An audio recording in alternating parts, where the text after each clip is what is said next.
চন্দননগরের জগদ্ধাত্রী পুজো জগৎ বিখ্যাত, তা কম বেশি সকলেই জানেন। এবারে আপনারা দেখতে চলেছেন সেই চন্দননগরের জগদ্ধাত্রী পুজো এক নজরে। আর হ্যাঁ, সাথে জানতে পারবেন আদি মায়ের ইতিহাস, কিভাবে শুরু হয় পুজো এখানে। সাথে থাকুন, কারণ আজকের ভিডিও হতে চলেছে একদম জমজমাটি। তাহলে শুরু করা যাক। ধন্য হয়েছি জন্মে এমন এক দেশে, যেথায় দেবী দুর্গা আসেন আবারও জগদ্ধাত্রীর বেশে। দুর্গাপুজোর পর আবারও ঠিক দুর্গাপুজোর মতো একই রকম উৎসবের মেজাজ তৈরি হয় জগদ্ধাত্রী পুজো উপলক্ষে। হুগলির পুরনিগম শহর চন্দননগর সেজে ওঠে জগদ্ধাত্রী পুজোর আনন্দে।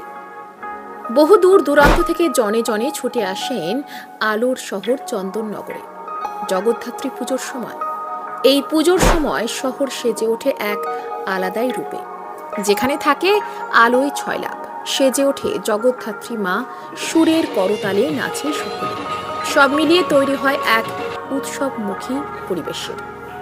দৈনন্দিন জীবনের ক্লান্তি যেন দূর হয় সকলের এই 4টে দিন এলে।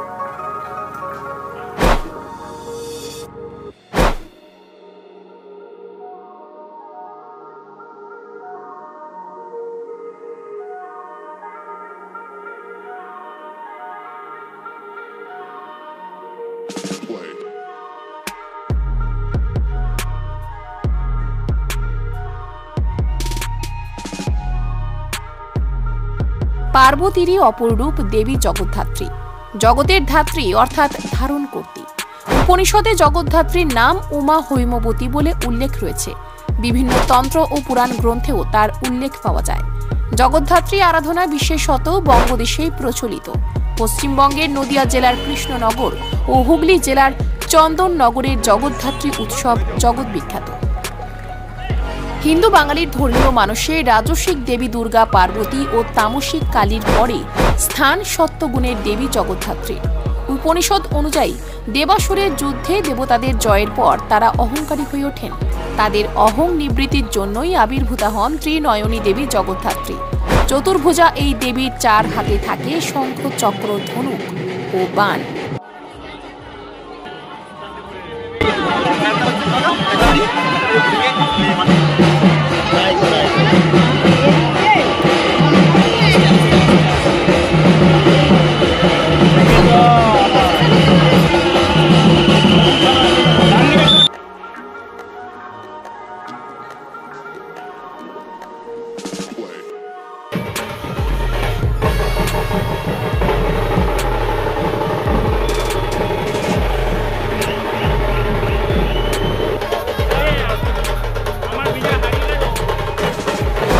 চন্দননগরের জগদ্ধাত্রী পুজো মানে চাউলপট্টির আদি মা।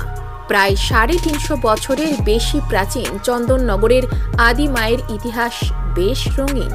এই পুজো নিয়ে অসংখ্য জনশ্রুতি ও গল্পগাথা ছড়িয়ে ছিটিয়ে আছে গোটা চন্দননগরে। চন্দননগর একসময় ফরাসিদের আধিপত্যে থাকা এই এলাকার নাম ছিল ফরাসডাঙ্গা। এখানকার চাউলপট্টি এলাকা তখনকার দিনে বাণিজ্যের দিক থেকে ছিল দক্ষিণবঙ্গের সবচেয়ে গুরুত্বপূর্ণ স্থান। এখানে জগদ্ধাত্রী পুজো শুরু করেন ফরাসি দেওয়ান ইন্দ্রনারায়ণ চৌধুরী। জানা যায় রাজা কৃষ্ণচন্দ্রের ঘনিষ্ঠ ইন্দ্রনারায়ণ ছিলেন চন্দননগরের ফরাসি সরকারের দেওয়ান। কৃষ্ণনগর রাজবাড়ির পুজো দেখে মুগ্ধ হয়ে তিনি চন্দননগরের লক্ষ্মীগঞ্জ চাউলপট্টির নিচু পাটিতে জগদ্ধাত্রী পুজোর প্রচলন করেন। ফলে এটি চন্দননগরের আদি পুজো। বর্তমানে যাকে আদিমা বলেই ডাকেন চন্দননগরবাসী। বর্তমানে এই পুজো বারোয়ারি হলেও আজও পুরুষানুক্রমে দেওয়ান চৌধুরীদের উত্তর পুরুষের নামে পুজোর সংকল্প হয়। প্রতিমার বৈশিষ্ট্য হল সনাতন রীতির প্রতিমায় সাদা সিংহ এবং বিপরীতমুখী অবস্থানে হাতি।